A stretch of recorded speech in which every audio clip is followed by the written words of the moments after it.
સદ્ભી સંઘ પ્રકરણ 2 નાના ભાઈએ આંબલામાં જે શિક્ષણ પ્રયોગ શરૂ કર્યો તેને મૂલવવા માટે પહેલી સ્પષ્ટતા એ જરૂરી છે કે અમે ગામડામાં નિશાળ શરૂ કરી નહોતી. નાના ભાઈ ગયા તે પહેલાની ગામડામાં શ્રીમંતોએ કે સંપ્રદાયોએ નિશાળો માટે દાનો આપ્યા હતા અને તેવી નિશાળો ચાલતી પણ હતી. અમે ગામડાની નિશાળ શરૂ કરી હતી. ગામડામાં નિશાળનો અર્થ ગામડાના બાળકોને ચાલુ ભણતર ભણવાની તક મળે અને પોતાની યોગ્યતા કેળવે તેટલો હતો. તેમાં પણ દયા માનવતા હતી. તેમ કરનારને મન ગામડા શા માટે નોકરીની દોડમાં પાછળ રહે, તેમને પણ આ દોડમાં સમાન તક શા સારું ન મળે તે શુભ ભાવના હતી. અમને ગાંધીજીને પ્રતાપે એવી સમજણ હતી કે ગામડા ભાંગી શહેરો બંધાય તેવી કેળવણી અંતતોગત્વા અધૂરી છે, એટલે વિદ્યાર્થીઓ ગામડામાં રહેવા, ગામડાને સુધારવા અને ગામડાની વકીલાત કરવા પ્રેરાય તે ગામડાની કેળવણીનું લક્ષ્ય હોવું જોઈએ. ગામડામાં નિશાળ અને ગામડાની નિશાળમાં આ પાયાનો ભેદ હતો. આ ભેદ સમજાય એટલા માટે અમારે નવા શિક્ષણમાં નવો અભ્યાસક્રમ, નવી પદ્ધતિઓ, નવા પાઠ્યપુસ્તકો, નવા શિક્ષકો, નવા સાધનો તો ઊભા કરવાના હતા જ, પણ એના કરતાં એ વધારે મહત્વનું કામ આ વિદ્યાર્થીઓમાં ગામડા માટે પ્રેમગૌરવ અને ગામડાને ધોવાતા અટકાવવા સારું જરૂરી યુયુત્સાવૃત્તિ કેળવવાનું હતું અને સૌથી મહત્વનું એ કે એવા શિક્ષકો મેળવવાના હતા. કોઈ વાર ભણનાર બાળકોના વાલીઓ મને પૂછતા, મારા છોકરાને નોકરી મળશે? હું કહેતો, મળે પણ ખરી, ન પણ મળે, પણ અમે નોકરી માટે ભણાવતા નથી. તો પછી એ શું કામ ભણે? ખેતી તો અમારા ઘેર રહીને જોતાં જોતાં શીખી જાય. ના બાપા, નવી ખેતીની તમને પણ ખબર નથી. એ નવી ખેતી શીખશે, નવી કે જૂની ભાઈ, અમારે તો છોકરો ધંધે ચડે એવું જોઈએ. તે થઈ જશે, તમારે માથે એ નહીં પડે. પોતાનો રસ્તો કરી લેશે. પણ તમે બીજું શું શીખવો છો? ખેતીનું તો ઠીક મારા ભાઈ, અહીં ડેફા ભાંગ્યા કે ઘેર બધુંને સરખું છે. જો બાપા, અમે શું શીખવીએ છીએ તે કહું? પછી તેવાની સામે આંખ નોંધી હું કહેતો, શિંગડા માંડતા શીખવીએ છીએ. અને પછી પેલા બકરાના બચ્ચાની વાત કહેતો કે એ બચ્ચું બ્રહ્મા પાસે જઈને પોતાને કૂતરા, નાર, માતાજી બધા ખાઈ જાય છે, તેમાંથી બચવું કેમ તે અંગે કાકલુદી કરવા લાગ્યું, તે વાત કહેતો અને બ્રહ્માએ આપેલા જવાબથી તેના કાન ભરાઈ જાય તેમ કહેતો. બાપા, બ્રહ્માએ તેને કહ્યું, હું તો તારો દાદો છું ને? એ છતાંને તારું આ કૂણું કૂણું રાંકડું મોઢું જોઈને મને તને એક બટકું ભરી લેવાનું મન થાય છે. જરા શિંગડા માંડતા શીખ્ય. તને મેં શિંગડા શા સારું આપ્યા છે? બાપા, અમે શિંગડા માંડતા શીખવાના છીએ. મને પરમ સંતોષ છે કે આ શિંગડા માંડવાનું શીખવતા શિક્ષણના પ્રતાપે એ કામ અમે કરમશી મકવાણા, દુલેરાય માટલિયા, જગુભાઈ ગોડા, મગનભાઈ જોશી, પોપટભાઈ, કરસનભાઈ, જેરામભાઈ જેવા પટેલો, જયવંતસિંહ જાડેજા, રણછોડદાસ રામાનુજ, સવશીભાઈ મકવાણા, વલ્લભભાઈ, લક્ષ્મણભાઈ જેવા કેટલાય ગામડાના વગર પૈસાના વકીલોને કેળવી શક્યા. એમાં હરિજનો પણ ખરા. હમીર, રઘુવીર, પ્રેમજી યાદ આવે છે. તે બધા ખમીરથી જીવ્યા અને ગામડાની વગર પૈસે વકીલાત કરી. સાચી કેળવણીમાં બીજું ઘણું જોઈએ છે, પણ મુખ્ય વસ્તુ જોઈએ છે પરિસ્થિતિની માંગનું આકલન, તેના સંભવિત ઉપાયો વિશેનું જ્ઞાન, અને ભણનારના બુદ્ધિ અને હૃદયને તેમાં તલ્લીન કરી દેવાનું શિક્ષકનું સામર્થ્ય. દરેક સાચી કેળવણી સનાતન સાથે જ યુગધર્મ હોય છે. યુગની માંગ અને સનાતન મૂલ્યો સાથે તે સાંકળે છે. તે વિના નકામું. સનાતન ધર્મે યુગધર્મ બનવું પડે છે. ત્યારે જ સમાજની ધારણા થાય છે. પરિસ્થિતિથી છૂટું ત્રિશંકુ શિક્ષણ વિદ્યાર્થીને હવાઈ, બહુ તો જ્ઞાન ખાતર જ્ઞાન કે કેવળ પુસ્તકીઓ બનાવે છે. મોટે ભાગે તો બધું માથા ઉપરથી જ ચાલ્યું જાય છે, કારણ કે જે હકીકતને આપણા ચિત્ત જોડે સંબંધ નથી હોતો તે હકીકતો આપણને નથી રસ ઉપજાવતી, નથી યાદ રહેતી, એટલે કે વંધ્ય બિન ઉપજાઉ રહે છે. સડ સુકાન વિનાના વર્તમાન શિક્ષણની પેદાશાની સાબિતી છે. તેણે બહુધા નવા શોષણખોરો પેદા કર્યા છે. આને જ ગાંધીજીએ શિક્ષણમાં અનુબંધ કહ્યો. શિક્ષણમાં ઉદ્યોગની વાત તેમણે કરી તે નવી ન હતી. રૂસોએ તેને જ સાધ્ય એવી અદ્ભુત છટાથી આ કહ્યું જ હતું. તેવી છટા ગાંધીજી કે તેમના કોઈ પુરસ્કર્તામાં નહોતી. શિક્ષણ મહદંશે સામાજિક હોવું જોઈએ તે પણ નવી વાત નહોતી. પ્લેટોએ પોતાની વિલક્ષણ પ્રતિભાથી પૂર્વે પોતાના રિપબ્લિકમાં તે બતાવ્યું જ હતું. તેની કેળવણી તેના આદર્શ નગરને સ્થાપવા, રક્ષવા, ટકાવવા માટે જ છે. તેમજ પહેલા 7 વર્ષની કેળવણી જ પાયાની કેળવણી છે. આ વાત પણ નવી નહોતી. પ્લેટોએ તો કહ્યું જ છે કે, તમે જાણો છો કે કોઈ પણ કામનો આરંભનો કાળ જ અગત્યનો છે. કુમળા અને ઉછતા જીવ માટે તે ખાસ અગત્યનું છે, કારણ કે એ જ સમયે ચારિત્ર્ય ઘડાય છે. આ જ રીતે ઇન્દ્રિયોની કામગીરીની અસર એટલે કે, હાથથી થતાં કામની અસર મનોઘડતરમાં થાય છે તે પણ પ્લેટોએ વિશદ રીતે બતાવ્યું છે.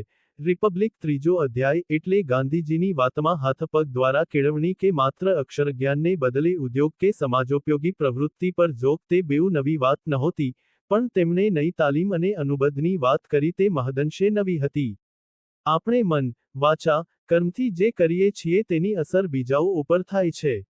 અને બીજાઓના આવા કર્મોની અસર આપણા પર થાય છે. કોઈ પણ વિષય દ્વારા ભાવ કે વિચારનું કે ક્રિયાનું પ્રતિપાદન કરતી વખતે તેના પરિણામો યા કેવા આવવાના છે તે જોવાની વિદ્યાર્થીમાં આદત પડી જાય તો કેળવણીની અડધી લડાઈ આરંભે જ જીતી જવાય. વિદ્યા એ પરિસ્થિતિમાંથી રસ્તો કાઢે. શહેરોમાં બાળકોને રસ્તો ઓળંગતા પહેલા ડાબી બાજુ, જમણી બાજુ તેમજ સામે જોયા પછી કોઈ વાહન આવે છે કે નહીં તે તપાસીને રસ્તો ઓળંગવાનું શીખવાય છે. રસ્તો ઓળંગવા પરત્વે આ અનુબંધ શિક્ષણ છે. આ વાત ઉદ્યોગ, ભાષા, વિજ્ઞાન, ગણિત, ઇતિહાસ, ભૂગોળ, અર્થશાસ્ત્ર, છાત્રાલય જીવન પરત્વે કેમ જોવાતી થાય તેવું અમારે કરવાનું હતું.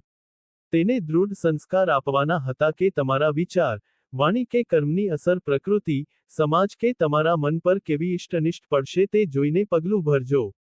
આ કરવું અઘરું છે. શિક્ષક જ્ઞાન સમૃદ્ધ, પ્રત્યુત્પન્નમતી અને રસિક હોવો જોઈએ. અમારા આવા અનુબંધથી બાળકોને ચેતનવંતા કરવાના હતા. આનો અર્થ એ પણ સ્પષ્ટ હતો કે અમે કેળવણી ખાતર કેળવણી કે છોકરો આપમેળે જ ભણે, તેવું માનનારા ન હતા. છોકરાની અભિમુખતા જરૂરી હતી જ, તેની ઉંમર, તેની તે તબક્કાની મનોવૃત્તિ લક્ષ્યમાં લેવાની હતી જ, પણ સંસ્કાર આપવાનું, વિચાર કરતાં શીખવાનું, ટેવો પાડવાનું કામ શિક્ષકનું હતું જ. તે તટસ્થ નિરીક્ષક ન હતો. તેણે દોરનારાનો પ્રેરનારાનો ભાગ ભજવવાનો હતો. અને વિદ્યાર્થીઓને બહુધા આ દોરવણી ઉપયોગી હતી. ગામડાની નિશાળ તો ખરી જ. એથી અમે સમગ્ર અભ્યાસક્રમ ખેતી, ગોપાલન, સહકાર, પંચાયત અને ગ્રામસમાજના પ્રશ્નોની આજુબાજુ ઊભો કર્યો. ગ્રામસમાજના પ્રશ્નો પરત્વે ગ્રામનવનિર્માણ નામનો નવો વિષય જ ઉમેર્યો. ખેતી, ગોપાલન, સહકાર, પંચાયતના વિષયોના અભ્યાસક્રમો રચવા મુશ્કેલ ન હતા. તેના કાનિક માળખા મળી રહે તેમ હતા. ખેતીનો અભ્યાસક્રમ રચતા અમને ખાતરી થઈ કે એ વિષય જ અનેક પ્રશ્નો સાથે અનુબંધિત છે. જમીન સાથે તો તે સંકળાયેલો છે જ, પણ કીટકો, પંખીઓ, પશુઓ, પશુજીવન, ઋતુચક, વનસ્પતિ વિજ્ઞાન, અર્થશાસ્ત્ર આ બધા ખેતીમાં એકરસ થઈ ગયા છે. અનુબંધ તો ખેતીનું, વિદ્યાનું હૃદય છે. તેનું અદ્ભુત દર્શન થયું. તે વખતે નઈ તાલીમમાં જે પ્રયોગો થતા હતા તેમાં વસ્ત્રવિદ્યાનો ઉદ્યોગ જ ચાલતો હતો, તેમાં એ કાંતણ જ મુખ્ય. રણછોડદાસ રામાનુજ, સવશીભાઈ મકવાણા, વલ્લભભાઈ, લક્ષ્મણભાઈ જેવા કેટલાય ગામડાના વગર પૈસાના વકીલોને કેળવી શક્યા. એમાં હરિજનો પણ ખરા. હમીર, રઘુવીર, પ્રેમજી યાદ આવે છે. તે બધા ખમીરથી જીવ્યા અને ગામડાની વગર પૈસે વકીલાત કરી. સાચી કેળવણીમાં બીજું ઘણું જોઈએ છે, પણ મુખ્ય વસ્તુ જોઈએ છે પરિસ્થિતિની માંગનું આકલન, તેના સંભવિત ઉપાયો વિશેનું જ્ઞાન, અને ભણનારના બુદ્ધિ અને હૃદયને તેમાં તલ્લીન કરી દેવાનું શિક્ષકનું સામર્થ્ય. દરેક સાચી કેળવણી સનાતન સાથે જ યુગધર્મ હોય છે.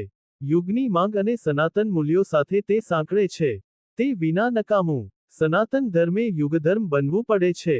ત્યારે જ સમાજની ધારણા થાય છે. પરિસ્થિતિથી છૂટું ત્રિશંકુ શિક્ષણ વિદ્યાર્થીને હવાઈ, બહુ તો જ્ઞાન ખાતર જ્ઞાન કે કેવળ પુસ્તકીયો બનાવે છે. મોટે ભાગે તો બધું માથા ઉપરથી જ ચાલ્યું જાય છે, કારણ કે જે હકીકતને આપણા ચિત્ત જોડે સંબંધ નથી હોતો તે હકીકતો આપણને નથી રસ ઉપજાવતી, નથી યાદ રહેતી, એટલે કે, વંધ્ય બિન ઉપજાઉ રહે છે. સડ સુકાન વિનાના વર્તમાન શિક્ષણની પેદાશ આની સાબિતી છે. તેણે બહુધા નવા શોષણખોરો પેદા કર્યા છે. આને જ ગાંધીજીએ શિક્ષણમાં અનુબંધ કહ્યો. શિક્ષણમાં ઉદ્યોગની વાત તેમણે કરી તે નવી ન હતી. રૂસોએ તેને જ સાધ્ય એવી અદ્ભુત છટાથી આ કહ્યું જ હતું. તેવી છટા ગાંધીજી કે તેમના કોઈ પુરસ્કર્તામાં નહોતી. શિક્ષણ મહદંશે સામાજિક હોવું જોઈએ તે પણ નવી વાત નહોતી. પ્લેટોએ પોતાની વિલક્ષણ પ્રતિભાથી પૂર્વે પોતાના રિપબ્લિકમાં તે બતાવ્યું જ હતું. તેની કેળવણી તેના આદર્શ નગરને સ્થાપવા, રક્ષવા, ટકાવવા માટે જ છે. તેમજ પહેલા 7 વર્ષની કેળવણી જ પાયાની કેળવણી છે. આ વાત પણ નવી નહોતી. પ્લેટોએ તો કહ્યું જ છે કે, તમે જાણો છો કે કોઈ પણ કામનો આરંભનો કાળ જ અગત્યનો છે. કુમળા અને ઉછતા જીવ માટે તે ખાસ અગત્યનું છે, કારણ કે એ જ સમયે ચારિત્ર્ય ઘડાય છે. આ જ રીતે ઇન્દ્રિયોની કામગીરીની અસર એટલે કે, હાથથી થતા કામની અસર મનોઘડતરમાં થાય છે તે પણ પ્લેટોએ વિશદ રીતે બતાવ્યું છે. રિપબ્લિક 3જો અધ્યાય એટલે ગાંધીજીની વાતમાં હાથપગ દ્વારા કેળવણી કે માત્ર અક્ષરજ્ઞાનને બદલે ઉદ્યોગ કે સમાજોપયોગી પ્રવૃત્તિ પર જોગ તે બેઉ નવી વાત નહોતી, પણ તેમણે નઈ તાલીમ અને અનુબંધની વાત કરી તે મહદંશે નવી હતી. આપણે મન, વાચા, કર્મથી જે કરીએ છીએ તેની અસર બીજાઓ ઉપર થાય છે. અને બીજાઓના આવા કર્મોની અસર આપણા પર થાય છે. તો ખેતીનું વિદ્યાનું હૃદય છે. તેનું અદ્ભુત દર્શન થયું. તે વખતે નઈ તાલીમમાં જે પ્રયોગો થતા હતા તેમાં વસ્ત્રવિદ્યાનો ઉદ્યોગ જ ચાલતો હતો, તેમાં એ કાંતણ જ મુખ્ય. અમે તો ખેતીને જ મુખ્ય ગણી અને કાંતણને ગૌણ સ્થાન આપ્યું. બાપુ જોડે આ વિશે મારે એકવાર વાત થયેલી. તેમણે કહ્યું, ખેતી પણ ઉદ્યોગ તરીકે ચાલી શકે, પણ આપણને જમીન કોણ આપે? સ્વરાજ આવે પછી એ બને. અમને જમીન મળી હતી, પણ અમારી સામે પ્રશ્ન એ હતો કે અમે ખેતી જાણતા હતા? આમ તો અમે વસ્ત્રવિદ્યા પણ જાણતા નહોતા. મોટા રેંટિયાના દામણા બાંધતા શીખતા, અને વણાટની તો કોઈને ખબર નહોતી. આવું અલ્પ ભાથું લઈને અમે મહાસફરે નીકળ્યા હતા. અમે કદાચ બીજાની જેમ કાંતણ, વણાટ શીખી શક્યા હોત, પણ અમારા મનમાં દૃઢ પ્રતીતિ હતી કે ગામડા એટલે પ્રધાનતઃ ખેતી ગોપાલન. એમાં વિદ્યાર્થીને રસ લેતા કરીએ, એમાં કાંઈ બરકત લાવીએ તો ગામડા કાનિક પલટાય. એક બીજી વાતની પણ અમને આરંભથી સ્પષ્ટતા હતી કે અમે કોઈ વ્યાવસાયિક શિક્ષણની શાળા કાઢી નહોતી. 8મી 11 ધોરણનું શિક્ષણ પણ અમારે મન સામાન્ય શિક્ષણ જ હતું. બાપુએ નઈ તાલીમની ચર્ચાઓ કરતા એક જગ્યાએ માર્મિક વાક્ય કહ્યું હતું. હું અત્યારે ઉદ્યોગ શિક્ષણની વાત કરતો નથી. હું સામાન્ય શિક્ષણમાં ઉદ્યોગની વાત કરું છું. એટલે અમારે અમારી શાળામાં ઉદ્યોગો પર કાળાનુસાર જોગ દેવાનો હતો, પણ બીજે કેટલેક ઠેકાણે થતું તેમ ઉદ્યોગમાંથી જેટલું ભાષા, વિજ્ઞાન કે ગણિત, ઇતિહાસનું શિક્ષણ અપાય તેટલું જ આપવું તેવું સ્વીકાર્યું નહોતું. ઉદ્યોગ પર ભાર દેવાનું તો એ વિષયને પહેલા સ્થાન જ નહોતું એટલે જરૂરી હતું જ. પણ સ્વસ્થ નાગરિક જીવન માટે અન્ય વિષયો શીખવા જરૂરી હતા. આ વિષયો જો ઉદ્યોગમાંથી નીકળે તેટલા જ શીખવા તેવું મર્યાદિત થતું હોય તો આ શિક્ષણ દરિદ્ર જ રહે છે. અને તેવું કેટલીક બુનિયાદી શાળાઓમાં ખુદ સેવાગ્રામમાં પણ મેં જોવું હતું. બાપુ સાથે ફરવા જતાં મેં એકવાર એમને પૂછેલું કે, આપ ઉદ્યોગમાંથી બધું ઇતિહાસ કે ભૂગોળ શીખવવાની વાત કરો છો તે સમજાવી મુશ્કેલ છે. ઉદ્યોગને પોતાની ભૂગોળ, ઇતિહાસ છે, તે પણ નહીં શીખવો જોઈએ? બાપુ હસીને કહે, તે તો હું ના પાડું તો પણ તમે શીખવાના જ છો, એટલે ભાર દેવા આ વાત હું કહ્યા કરું છું. ભાષા માત્ર ઉદ્યોગને કારણે શરૂ નથી થઈ, તે તો માણસના પરસ્પરના અનેક પ્રકારના લાગણીભર્યા સંબંધોને કારણે અને તેમાંથી ઉઠતા અનેક પ્રકારના ભાવોને પ્રગટ કરવા માટે ઉત્પન્ન થઈ છે અને વિકસી છે.